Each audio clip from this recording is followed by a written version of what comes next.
একটু মাত্র জিন্দা থাকা অবস্থায় একটা ছেলে ভুল কইরা দিয়া দিছেন, আমি না ফেরার দেশে চলে গিয়েছি।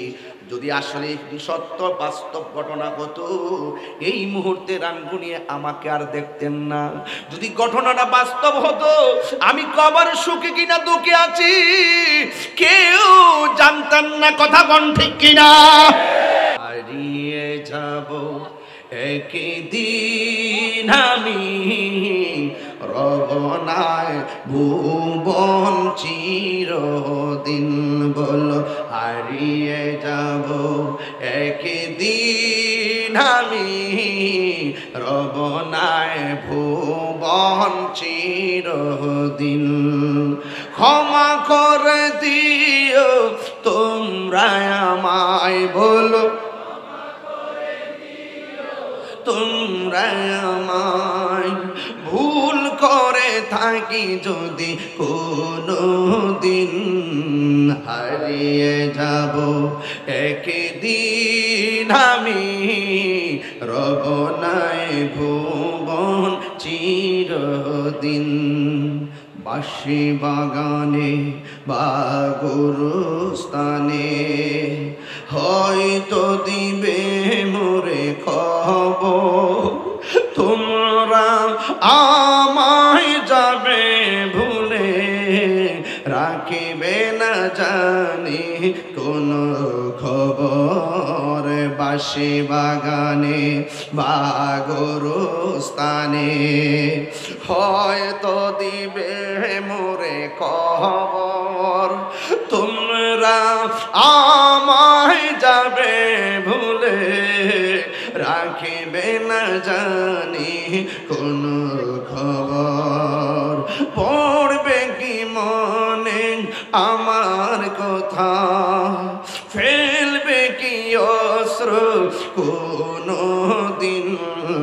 হারিয়ে যাব একদিন আমি, রবনায় ভুবন চিরদিন। সবাই হারিয়ে যাব রবনায় ভুবন চিরদিন। ক্ষমা করে দিও তোমরা আমায়, বলুন তোমরা আমায়, ভুল করে থাকি যদি কোনো দিন। হারিয়ে যাব রবনায় ভুবন চিরদিন। একটা জবান বন্ধ রাখবেন না, মায়ার সুরে বলুন আল্লাহু আকবার। আর চিৎকার মেরে কন্যা ইয়া রাসূলুল্লাহ। হায়রে রাঙ্গুনিয়ার বাবা, কি দিয়া ওয়াজ বুঝাবো? একটু মাত্র জিন্দা থাকা অবস্থায় একটা ছেলে ভুল কইরা দিয়া দিছেন, আমি না ফেরার দেশে চলে গিয়েছি। যদি আসলে সত্য বাস্তব ঘটনা হতো, এই মুহূর্তে রানগুনিয়ে আমাকে আর দেখতেন না। যদি ঘটনাটা বাস্তব হতো, আমি কবর সুখে কিনা দুঃখে আছি কেউ জানতেন না। কথা কোন ঠিক কিনা? এটাই নিয়ম। মানুষ চলে যাবে, হাসতে হাসতে চলে যাবে রে বাবা। এই জন্য যুবক ভাইরা দুনিয়াতে থাকেন আর যতদিনই থাকেন, মানুষ চলে যাওয়ার পরে মানুষ মানুষকে ভুলে যায়, মানুষ মানুষকে ভুলে যায়। আপনার জন্য আখিরাতের ক্ষেত্রে কেউ 1 ইঞ্চি জায়গা দিবে না। যার যার ইয়া নফসি, আমার কবরে আমি থাকবো, আপনার কবরে আপনি থাকবেন। এই জন্য কারো পিছনে লাগবেন না, নিজের চিন্তা করেন, নিজের কবরে চিন্তা করেন। আল্লাহ বলে সুম্মা ইউমিতুকুম, এই শব্দটা বড় কঠিন। আল্লাহ বলে কুল্লু নাফসিন যায়িকাতুল মাউত, তুমি মরতে হবে যে কোনো মুহূর্তে। আমাকে আপনাকে কবরে চলে যেতে হবে। আপনজনরা সব কাঁদবে। আমার দাদার আনুষ্ঠানিকতা যা ছিল আমার আনুষ্ঠানিকতা তাই হবে, আমার বড় বাপের আনুষ্ঠানিকতা যা ছিল আমার আনুষ্ঠানিকতা তাই হবে, আমার বাবার আনুষ্ঠানিকতা যেমন ছিল আমার আনুষ্ঠানিকতা এমন হবে, কিবরিয়া সাহেবের আনুষ্ঠানিকতা এমন হবে। এখন বলেন হুজুর, মানুষ মারা যাওয়ার পর আবার আনুষ্ঠানিকতা কি? এক নম্বর আনুষ্ঠানিকতা মাইকিং হবে, দুই নম্বর আনুষ্ঠানিকতা বড়ই পাতার জল হবে, তিন গরম জল হবে, তিন নম্বর আনুষ্ঠানিকতা বাজার থেকে কাপড়ের কাপড় আসবে, চার নম্বর আনুষ্ঠানিকতা মসজিদের ঘাট আসবে, পাঁচ নম্বর আনুষ্ঠানিকতা জানাজার ময়দানে হাজার হাজার মানুষ লাইন ধরে দাঁড়ায় যাবে। আর ষষ্ঠ নম্বর আনুষ্ঠানিকতা চিরবিদায় দেওয়ার জন্য আবার ঘাটটা কাঠের মধ্যে নিবে। সপ্তম আনুষ্ঠানিকতা কবরে নামাই দিব। অষ্টম আনুষ্ঠানিকতা বাঁশগুলা দিয়া চাটাইগুলা দিয়া আমাকে মাটি দিবে। মিনহা খালাকনাকুম ওয়া ফিহা নুঈদুকুম ওয়া মিনহা নুখরিজুকুম তারাতান উখরা। এটাই তো আমার আপনার জীবনের শেষ কথা। আর কি কথা? আর কোনো কথা আছে? আর কোনো আওয়াজ আছে?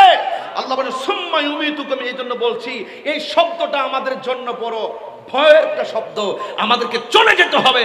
এরপরে অনেকে ভাবেন দুনিয়াতে এসেছি আর কি আসবো নাকি, যা খায় খেতে পারি খেয়ে নেই, যা করার করে নেই। না ভাই, যা খায় তাই খাইতে পারবে না। ইচ্ছে করলে তুমি হালাল খাও, হারাম খাওয়ার অধিকার নাই। কথা বলেন ঠিক কিনা? তুমি যা করার করে নাও, হ্যাঁ করতে পারো। তুমি নামাজ পড়তে পারো, ইচ্ছে করলেই তুমি মানুষকে হত্যা করতে পারো না। কথা বলেন ঠিক না বেঠিক? এই জন্য যুবক ভাইয়ের আমার সবাইকে বলবো, মা আতাকুমুর রাসূলু ফাখুযুহু ওয়া মা নাহাকুম আনহু ফান্তাহু। যা কিছু কল্যাণকর তা তুমি করতে পারো, বাধা নাই। যা অকল্যাণকর তা তুমি করতে পারো না।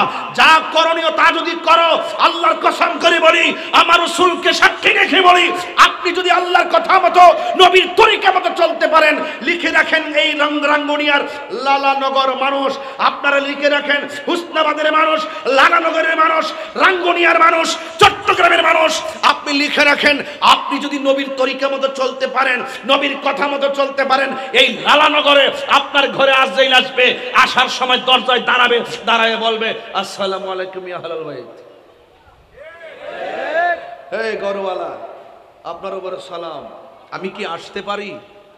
ইমানদার বলবে হ্যাঁ ওয়ালাইকুম আসসালাম, আসুন বসুন। মাথার পাশে বসবে, মাথার পাশে বসে এই চুলের মধ্যে আজরাইলের আঙ্গুলগুলারে চিরুনি বানাবে, বানায় এমনি আশ্রাবে, আশ্রায় কানের কাছে মুখটা লাগায় বলবে আমি তো এসেছিলাম আপনার রুহুটা নেওয়ার জন্য। ইমানদার বলবে দেরি করেন কেন, তাড়াতাড়ি নিয়ে যান, দুনিয়া ভাল লাগে না। যার জন্য পাগল, যার জন্য দেওয়ানা, সেই নবীকে দেখার জন্য মনটা পাগল হয়ে রয়েছে।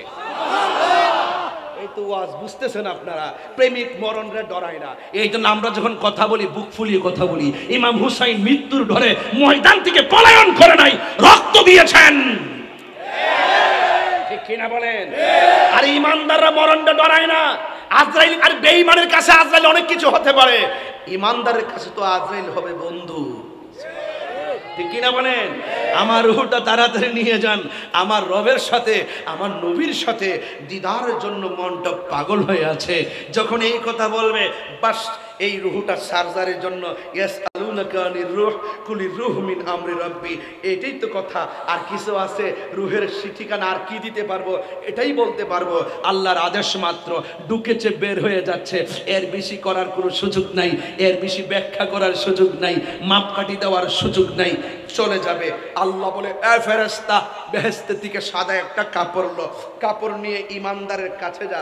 ওই ইমানদারের চোখের দৃষ্টি যতটুকু যায়, ঘর পর্যন্ত গেলে ঘরের দরজায়, আসমান পর্যন্ত গেলে আসমানে, বাহিরে গেলে বাহিরে গিয়ে কাপড়টা নিয়ে দাঁড়িয়ে থাক। আজরাইলের রুহটা বের করলে আর দেরি করিস না, এই কাপড়টা দিয়ে বাইন্ডিং করবি, বাইন্ডিং করে বাস কি করবি, উড়াল দিবি। আর হাতে একটা সুগন্ধির বোতল নিয়ে যা, একটা সেন্টের বোতল, আতরের বোতল নিয়ে আসবে, সুন্দর করে বাইন্ডিং করে। ভাই প্লিজ, হ্যাঁ এইভাবে বাইন্ডিং করে তুমি উড়াল দিবে। ইমানদারের রুহুটা যখন সার্জারি হবে, আহারে ইমানদার মৃত্যুর সময় কি করবে জানেন? আস্তে আস্তে করে ঘুমিয়ে যাবে। মায়ের স্তন থেকে দুধ পান করলে বাচ্চা যেমনি ঘুমায় যায়, টের পায় না, ইমানদার এভাবে ঘুমিয়ে যাবে। আর এই দিক দিয়ে রুহুটাকে নিয়ে আসমানে উড়াল দিবে। প্রথম আসমানে যাওয়ার পরে ফেরেশতা বলবে, এ ফেরেশতা, তোমার হাতে কি এত সুগন্ধি কেন? এমুক গ্রামের এমুক ইমানদারের প্রেমিকের রুহু আছে আমার কাছে। সাথে সাথে আসমানের ফেরেশতা রুহুটাকে সালাম দেয়। সালামের অভাব আছে? আরে প্রেমিকের সালামের অভাব আছে? প্রেমিকের সালামের কোনো অভাব নয়। সুগন্ধি বলতে বলতে আইসা বসে দেখা যায় পুরা আশেক আছে, মাশাআল্লাহ। আপনার মনে একটু কষ্ট পাইতেছেন আমার কথা, আমি কিন্তু একটু তাড়াহুড়া করতেছি, আমার একটা অভিজ্ঞতার কারণে তাড়াহুড়া করতেছি। মারহাবা জোরে বলেন। যাই হোক বাবারা আমার, দ্বিতীয় আসমানে যাওয়ার পরে আবার বলবে, তোমার হাতে এত গ্রান কেন, এত সুন্দর গ্রান করতেছে কেন? বলবে, এমুক গ্রামের এমুক ইমানদারের রুহু আমি বাইন্ডিং করে রওনা হয়েছি। প্রথম আকাশ সালাম দেয়, দ্বিতীয় আকাশের ফেরেশতা সালাম দেয়, তৃতীয় আকাশের ফেরেশতা সালাম দেয়, চতুর্থ আকাশের ফেরেশতা সালাম দেয়, পঞ্চম আকাশের ফেরেশতা সালাম দেয়, ষষ্ঠ আকাশের ফেরেশতা সালাম দেয়, সপ্তম আকাশ আল্লাযী খালাকা সাবআ সামাওয়া, এই সপ্তম আকাশের ফেরেশতাও সালাম দেয়। দেওয়ার পরে আল্লাহ বলবেন, এ ফেরেশতার সামনে যাইস না, আমি আল্লাহ তাআলা এই প্রেমিকের রুহটাকে রাখার জন্য একটা বাড়ি বানাইছি। এটা আমার ভাষা না, এটা কোরআনের ভাষা। এই বাড়িটার নাম হলো ইল্লিন, রাইখা দাও। আর এই দিক দিয়া সাজানো হচ্ছে, এই দিক দিয়া গরম পানির জল করা হচ্ছে। আরে মানিক মিয়া রুহু তো নিয়ে গেছে উপরে, আর দেহটা পরে আছে রঙ্গনিয়া। তাই মানিক মেয়েরে সুন্দর করে এইভাবে গোসল করাচ্ছে, কসফুল দিচ্ছে, সাবান দিচ্ছে, কসকো সাবান, গরম বড়ই পাতার গরম জল দিয়ে আনুষ্ঠানিকতা শুরু হয়ে গেল। আঙ্গুল খিলাল শুরু হলো, দাড়ি খিলাল শুরু হলো, ওযু করানো হলো। পেটের মধ্যে চাপ দিয়ে একবারে পায়খানাগুলা প্রস্তাব থাকলে ভিতরে বের করে টিস্যু দিয়ে পরিষ্কার করে দিল। এটা পরিষ্কার করে দিবেন, ঘৃণা করবেন না, কাউকে এই যে ঘৃণা করবেন না। গোসলখানায় যাবেন, আমি যতটুকু সুযোগ পাই গোসলখানায় গেলে আমি এই কাজে অংশগ্রহণ করি। পেটের মধ্যে সাপ দিয়ে দইরা বসাইয়া ময়লা বাড়িলে এই টিস্যু দিয়ে ময়লা পরিষ্কার করে দিই। কেন জানেন? একটা কারণ, আজকে যেই লোকটার হাত লড়ে না, যেই লোকটার পা নড়ে না, যেই লোকটার চোখ খুলে না, যেই লোকটার জবান বন্ধ, এই লোকটার মতন তো একদিন আমি ওইভাবে পড়বো। আমি যদি তাকে মায়া করে পরিষ্কার করে দেই, আই নো দ্যাট, আমি এটা জানি যে আমি ইন্তেকাল করলে মানুষ আমাকে মায়া করে পরিষ্কার করে দেবে। কথা কি সত্য বলতেছি? আমাদের এখানে অনেক মানুষ বাবা গোসলখানাতে যায় না, যাবেন, যায় একটা বদনা পানি দিবেন, বড়ই পাতা, এই যে পাতাগুলো পেড়ে সুন্দর করে সংগ্রহ করে দিবেন, সুন্দর করে জল করবেন, করার পরে গোসলটা করাবেন। এইভাবে আনুষ্ঠানিকতা হয়ে যাবে। তারপরে গোসল দেওয়ার পরে শরীরটা ভালো করে মুছবে, এরপরে চাদরের ভিতরে রাইখা তার কাফনের কাপড়গুলো সুন্দর করে পরাইয়া, পুরুষ হলে 3 কাপড়, মহিলা হলে 5 কাপড় দিয়া সুন্দর করে তিনটা বাঁধন দিয়া, পায়ের নিচে একটা, বুকের উপরে আরেকটা, মাথার উপরে আরেকটা, এই বাঁধন দিয়ে আপনি খাটের মধ্যে শোয়া দিবেন। বাস শোয়া দেওয়ার পরে কাঁধে উঠাইয়া নিয়ে যাওয়া হবে। এই যুবক ভাইরা আমার, ওই দিক দিয়ে মানিক মিয়ার রুহু হলো, কথা বলছি, মানিক মেয়ের রুহু হলো ইল্লিনে, আর এই দিকটা বডির আনুষ্ঠানিকতা শুরু হয়েছে। তাকে নিয়ে যাবে গুরুস্থানে, এই দেহটারে গুরুস্থানে নিয়ে যাবে। যাওয়ার সময় কত আনুষ্ঠানিকতা চলছে চলছে চলছে চলছে চলছে, নীতি নীতি শোয়াবে, উপরে মাটি দিবে। নামানোর সময় বলবে, নামানোর সময় কি বলবে? বিসমিল্লাহি ওয়া আলা, কি বলবে? শোনো, এই শোনো, নবীর বিরুদ্ধে কথা বলো না, সাবধান বলে দিলাম, নবীর বিরুদ্ধে কথা বলো না। যে জায়গায় কাহার ব্যাপারে কথা জিজ্ঞাসা করা হবে না, আমার নবীর ব্যাপারে কথা জিজ্ঞাসা করা হবে। যেই ময়দানে কেউ উঠবে না, সেই ময়দান এসে দিকে আমি পড়ে যাব। আমি এই জায়গাটা ক্লিয়ার করে নিই, তারপরে কিছু টিকটক মৌলবীরে সাইজ করে দিয়া যাবো আজকে। হাত তুলে বলে, আমার যুবক গোলা পানগুলা রেডি আছে তোমরা?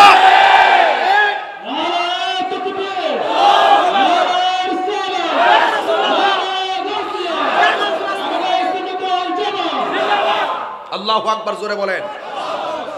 আমার নবীজি কবরে থাকার ক্ষমতা আছে না নাই? যারা বলে কবরে নবীর ছবি দেখাবে, এটা কি সত্য না মিথ্যা? যারা বলে কবর থেকে মদিনা পর্যন্ত রাস্তা করে দিবে আর রাঙ্গুনিয়ার কবর থেকে মদিনা দেখবে, আসলে কি বিষয়টা এরকম নাকি? নবী সশরীরে কবরে থাকবে? থাকার ক্ষমতা আছে না নাই? আর জোরে আছে না নাই? আসে না নাই? আমার নবীকে কবরে থাকার ক্ষমতা দিয়েছে কে? আল্লাহ যদি দিয়ে থাকে আমার দাদার কোনো ক্ষতি আছে? আমার বাপের কোনো ক্ষতি আছে? আল্লাহ নিজের ব্যাপারে বলছেন ওয়া নাহানু আকরাবু ইলাইহি মিন হাবলিল ওয়ারিদ। আমার নবীর ব্যাপারে বলছে আন্নাবিয়্যু আউলা বিল মুমিনিনা মিন আনফুসিহিম। জোরে কোন সুবহানাল্লাহ। আমার নবী ইমানদারের জানের চাইতে তার নিকটে হাজির ও নাজির। বুঝো না মসজিদে ঢোকার সময় আল্লাহুম্মা ইফতাহ লি আবওয়াব রাহমাতিক বলার আগে নবীকে সালাম দিতে হবে। জোরে কোন ঠিক না বেঠিক? আজকে এই ওয়াজ করলে বলো বেদাতি, আমাদেরকে বলো বেদাতি। আমরা বেদাতি না, আমরা ইবাদত বুঝি। সাবধান বলে দিলাম, তাহিরিকে যাই বলো ছেড়ে দিব, তাহিরি বাবাকে যাই বলো ছেড়ে দিব। আমার নবীর ব্যাপারে যদি আপনার চুল পরিমাণ সন্দেহ থাকে আর তুমি যদি ওই সময় নবীর বিরুদ্ধে কথা বলো, আমি তোমাকে চেনার টাইম নাই। কথা বলেন ঠিক না বেঠিক? আমি হুঙ্কার পাওয়ার জন্য ওয়াজ করি না, আপনারা আমাকে বাহাবা দিবেন এই জন্য কথা বলে। দেখেন না গামতেছি, আমি আমার হৃদয় থেকে কথা বলি। দাওয়াতের আশা নয়, আমার নবীর দরকার। ঠিক কিনা বলেন? আমার নবীর দরকার। এই জন্য আমি প্রায় সময় বলি ইয়া রাসূলুল্লাহ ইয়া হাবিবাল্লাহ ইয়া রাসূলুল্লাহ হাবিবাল্লাহ ইয়া রাসূলুল্লাহ। তুমি জীবন তুমি মরণ, আধার ঘরে তুমি আপন, তুমি জীবন তুমি মরণ, আধার ঘরে তুমি মোদের পাড়ের তরি, তুমি তুমি নিদান তোরানেওয়ালা ইয়া রাসূলুল্লাহ ইয়া হাবিবাল্লাহ ইয়া রাসূলুল্লাহ ইয়া হাবিবাল্লাহ ইয়া রাসূলুল্লাহ। তুমি মোদের আশার আলো, তাই তো তোমায় বাসি ভালো। তুমি মোদের আশার আলো, তাই তো তোমায় হৃদয় নামের ফুলদানিতে, হৃদয় হাত তুলেন না, হাত তুলেন না, ফুলদানিতে গেতে রেখেছি প্রেমের মালা ইয়া রাসূলুল্লাহ ইয়া হাবিবাল্লাহ ইয়া রাসূলুল্লাহ ইয়া হাবিবাল্লাহ ইয়া রাসূলুল্লাহ ইয়া রাসূল। মাশাআল্লাহ ইয়া রাসূলুল্লাহ। একটা জবানও পাই, নাম কি? মোহাম্মদ ইদ্রিস মিয়া সুমন সাহেব গজল শুনে আমাকে 500 টাকা বকশিশ দিয়েছেন। আর মাঝখান দিয়ে আপনাদের হাত উঠিয়েছিলাম, আপনারা কি কষ্ট পেয়েছেন? এই নবীর জন্য হাতটা কেটে গেলেও কি অসুবিধা আছে? আর সাহাবা একরাম তো হাত টান দিয়া ছিঁড়ে ফেলছে যুদ্ধের মাঠে। নবীর মহব্বতে কথা বলেন ঠিক কিনা? ভাইয়ের আমার, নবীর জন্য জীবন দিব। আরেক ভাই দিয়েছেন আজমল কাদের, আরেক পাগলা, তিনি দিয়েছেন 200 টাকা। বাজান গজল গাইলে যে হাদিয়া পাওয়া যায়, এইরকম যদি জানতাম শুরুর থেকে শুরু করতাম, বস্তা বইরা বাড়িতে লেগে যাইতাম না। আমার আওয়াজ জোরে ঘন। আরে বাবা, যারা আশেকে রাসূল, যারা নবীর পাগল, তাদের মনে একটা আনন্দ থাকে। কথা কন ঠিক কিনা? আচ্ছা বাবাজি, আপনার নামটা পুরো না? হাফেজ সুলতান মাহমুদ আজকে সভাপতি। আচ্ছা, আজকে সভাপতি সাহেবকে আমি দইরা কথা বলি। আমরা তো একটা সুসম্পর্ক, ওই যে বুস্টারের দিক দিয়ে, হ্যাঁ, একটা সম্পর্ক আছে, আছে না? এই যে এখন সভাপতি দিয়ে বললে তো আপনার কোনো অসুবিধা নাই। আচ্ছা, আমরা যে রমজানে রোজা রাখছি কবুল হয়েছে কিনা জানি, নামাজ যে পড়ছি কবুল হয়েছে কিনা জানি, হজ যে করছেন কবুল হয়েছে কিনা জানেন। তো কিতালয়ে কবরও যাইবেন, কি নিয়ে হাসর উঠবেন? নামাজ যে পড়ছি কবুল হয়েছে কিনা জানি না, নাকি সভাপতি সাহেব? রোজা যে রাখছি কবুল হয়েছে কিনা জানি না, জিকির যে করছি কবুল হয়েছে কিনা জানি না, হজ যে করছি কবুল হয়েছে কিনা জানি না। তাইলে কি নিয়ে কবরে যাবো? ওয়ারেন্টি কার্ডও নাই, এবাদতের ওয়ারেন্টি কার্ডও নাই, এবাদতের গ্যারান্টি কার্ডও নাই। তবে একটা ওয়ারেন্টি কার্ড আমরা আছে, একটা গ্যারান্টি কার্ড আমরা আছে। আমরা এবাদত কবুল হয়েছে কিনা জানি না, কিন্তু একটা ওয়ারেন্টি কার্ড হলো আমরা আমাদের নবীকে জানের চাইতে ভালোবাসি, জীবন দিয়ে ভালোবাসি। এই ওয়ারেন্টি গ্যারান্টি কার্ড আমার কাছে আছে।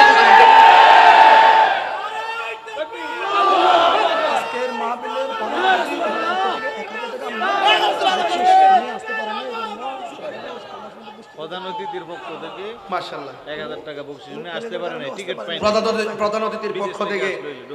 অতিথির পক্ষ থেকে আমাকে 1000 টাকা বকশিশ দিয়েছেন ইখতিয়ার হোসেন আল কাদরি সাহেব ও গাউসে কমিটির আজমান শাখা সংযুক্ত আরব আমিরাত, হ্যাঁ, যুগ্ম সাধারণ সম্পাদক। তিনি আমাকে দিয়েছেন 1000 টাকা হাদিয়া দিয়ে দোয়া চেয়েছেন। আমি দোয়া আচ্ছা, থ্যাংক ইউ। টিকিট পান নাই, আসতে পারেন। ও আচ্ছা, আজকের মাহফিলে প্রধান অতিথি তিনি আসতে পারেন, ফ্লাইট মিস হয়ে গেছিল।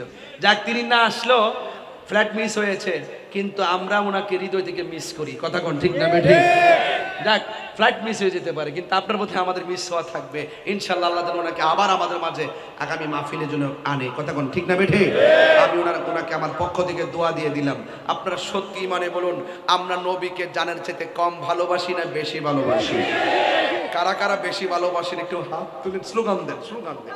নারে তাকবীর, নারে রিসালাত, নারে গাউসিয়া, আহলে সুন্নাত ওয়াল জামাত, আহলে সুন্নাত ওয়াল জামাত, জিন্দাবাদ, জিন্দাবাদ, জিন্দাবাদ, আহলে সুন্নাত ওয়াল জামাত। তাইলে আমার নবী কবরে সশরীরে, বলেন না কেন সশরীরে, এতে কোনো সন্দেহ, এতে কোনো সন্দেহ নাই। এই বিশ্বাস যদি রাখেন, দেখবেন কবরে যাওয়ার পরে সরাসরি নবীকে পাবেন। কথা কর ঠিক কিনা? আরেকবার দিয়েছেন হাদিয়া, আর হাদিয়া দিয়েন না, হ্যাঁ, এটা মানুষে দেখলে আবার সমস্যা। কিছু লোক আছে না জলে, আছে কিনা কোন? হ্যাঁ, জলে কিনা? নবীর শান বললে জলে, নবীর শান বললে জলে। শুধু নামাজের কথা বলে, হ্যাঁ, শুধু নামাজের কথা বলে, নামাজ পড়ে কপালে দাগ ফালে কাম হইতো না। আল্লাহ বলছে অবশ্যই শুভ সংবাদ তাদের জন্য আল্লাহ জিনা যারা আমানো ঈমান এনেছে। এরপরে বলছে ও আমিলু সালিহা, আগে মহব্বত তারপরে ইবাদত, আগে ঈমান তারপরে আমল। কথা কোন ঠিক কিনা কোন? আলালা ঈমান আল ঈমান লা মুহাব্বত আলা, যার অন্তরে নবীর মুহাব্বত নাই তার ঈমান নাই, যার ঈমান নাই তার আমলের কোনো দাম নাই। বাস, এর উপর আর কোনো কথা আছে? এর উপর আর কোনো কথা আছে?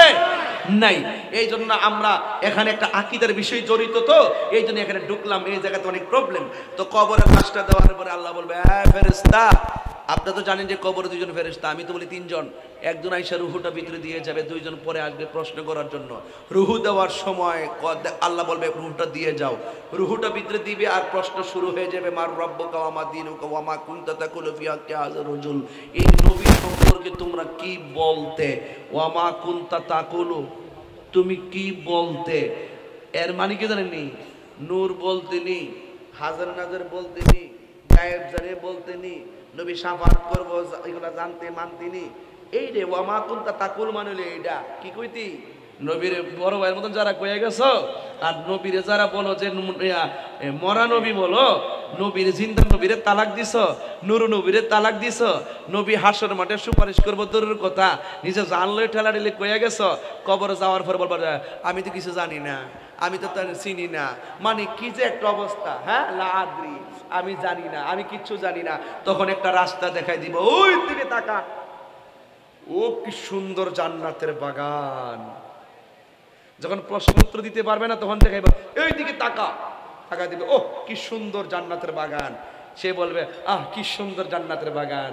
একটু পরে দেখবে, তুমি যদি উত্তর দিতে পারতা, এই বাগানটা তোমার জন্য বরাদ্দ ছিল, তুমি উত্তর দিতে পারো নাই, এদিকে ফিরো, তাকায় দেখবে জাহান্নামের আগুনের উত্তাপ কবরে ঢুকতেছে। চিৎকার মেরে কন্যা নাউজুবিল্লাহ।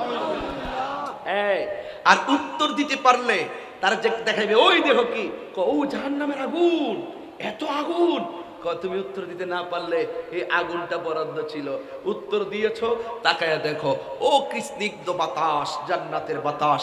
আল্লাহ বলবে ও ফেরেশতারা একটা জান্নাতের গালিচা নিয়ে যা, তার পিঠের মধ্যে বিছিয়ে দে, এইভাবে শুয়ে যাবে, এইভাবে শুয়ে যাবে। শুয়া কতক্ষণ আর শুয়ে থাকবে? শুইলে কি আর ঘুম সাথে সাথে আসে? একটু দেরি হয় না বাবা? ডান কাতে হবে, ডান কাত হওয়ার পরে দেখবে নূরের একটা বাতি জ্বলতেছে। তখন জিজ্ঞেস করবে আল্লাহ এই কবরের ভিতরে এই এত সুন্দর বাতি কোথায় থেকে আসলো?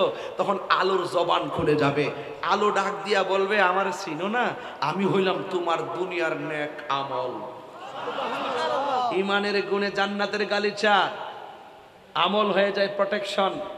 আরে বডির ভিতরে স্বর্ণ যেমন অলংকার, আমলগুলো কবরের অলংকার হয়ে ইমানদারের অলংকার হয়ে কাজ করবে কখন? ইমান থাকলে। এরপর আবার বাম দিকে গিয়ে দেখবে আরেকটা নূরের বাতি ঝলমল করে, জিজ্ঞেস করবে তুমি কেডায়? আমারও চিনো না, আমি দুনিয়ার কোনো চাঁদের আলো না, আমি দুনিয়ার কোনো সূর্যের আলো না, আমি হইলাম তোমার দুনিয়ার কোরআন তেলাওয়াত। তাইলে এই আমল দরকার আছে না নাই? ইমানের দরকার আছে না নাই? এই কবরের মধ্যে আপনি পড়ে থাকবেন। এখন বলুন আপনারা, আমরা কি ইমানের জিন্দেগি চাই কি চাই না? তাহলে নামাজের দরকার আছে না নাই? একটু জোরে করে, নামাজের দরকার আছে না নাই? রোজার দরকার আছে না নাই? সুদ ঘুষ খাওয়ার দরকার আছে? এগুলো খাওয়া যাবে? সুদ খাওয়া কি হালাল না হারাম? এখন এখানে অনেক লোক আছে এগুলোর সাথে জড়িত, খাইলে কি করব? ইচ্ছে মতো খাইছে, এখনো লাগাই রাখছে। ইদানিং দেখা যায় পুরুষও খায়, বাড়িওয়ালিও খায়, মহিলারাও লাগায় টাকা, 1000 100 টাকা, 10,000 1000 টাকা, 1,10,000 টাকা। এই জন্য ঘরের মধ্যে শান্তি, আর ওদের ঘরের মধ্যে শান্তি নাই।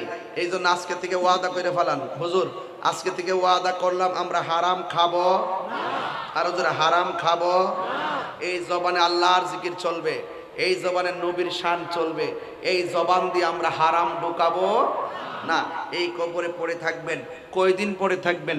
বেঈমানদের জন্য অনেক কঠিন হবে, ইমানদারদের জন্য কোনো খবর থাকবে না। বাস এখানে আমি আপনাদের সামনে আয়াত শুরু করে দিলাম। আপনাকে আমাকে এই কবর থেকে উঠিয়ে একটা জায়গা আল্লাহ পাক একত্রিত করবেন, এই জায়গার নাম হলো হাসরের ময়দান। চিৎকার মেরে কোন সুবহানাল্লাহ। আল্লাহ পাক কোরআনে বলতে বলছেন ফাকাইফা ইযা জামা'নাহুম লিয়াউমিন লা রাইবা ফি, ওই দিনটা কেমন হবে যেই দিন আল্লাহ পাক তাদেরকে একত্রিত করবে, যেই দিন সম্পর্কে কোনো সন্দেহ নাই। ওয়া বুফিয়াত কুল্লু নাফসিম মা কাসাবাত, সেই দিন তারা যেই দুনিয়া থাকা অবস্থায় তারা যা যা করেছে সেই তাকে তা প্রতিদান দেওয়া হবে। কি ওয়াহুম লা ইউজলামুন, এবং তার উপরে কোনো জুলুম করা হবে না। তাকে সে দুনিয়াতে যা করেছে তার হিসাব ময়দানে দেওয়া হবে। ফামাইয়ামাল মিসকালা যাররাতিন খাইরান ইয়ারা ওয়া মাইয়ামাল মিসকালা যাররাতিন শাররান ইয়ারা। ওই ময়দানে মানুষ কিন্তু কাপড়, এই বাবা, এই বাজান, ওই বাজান, বাবাজান আপনি কোথায় যাচ্ছেন? তাহিরি কি প্রতিদিন এসে বসে থাকবে? বাবাজান আমি কি প্রতিদিন আসতে পারবো বাবা? আমি তো আপনাকে দেখলে শান্তি পাই, আপনি চলে গেলে আমি কাকে কোথায় রেখে যাচ্ছেন। আর যদি একান্ত 1 নম্বর সমস্যা হয় যেতে পারেন, 2 নম্বর হলে আরেকটা আগে যেতে পারেন। যদি একান্ত কোনো সমস্যা না হয় বাবাজান বসেন, এটা জান্নাতের বাগান। বলতেছি কি এটা গাইতে এই তো? আচ্ছা গামু ওই বাবার একটু ছেড়ে দাও, একটু সমস্যা আছে, আবার আইবনি, হুজুর হুজুর করে আইবনি ইনশাআল্লাহ। মারহাবা, জোরে গন। কি গজলটা গাইতে হবে? আমি কিন্তু আজকে অনেক বেশি কথা বলতেছি, আমি কিন্তু ফাঁকি ঝুঁকি করতেছি না।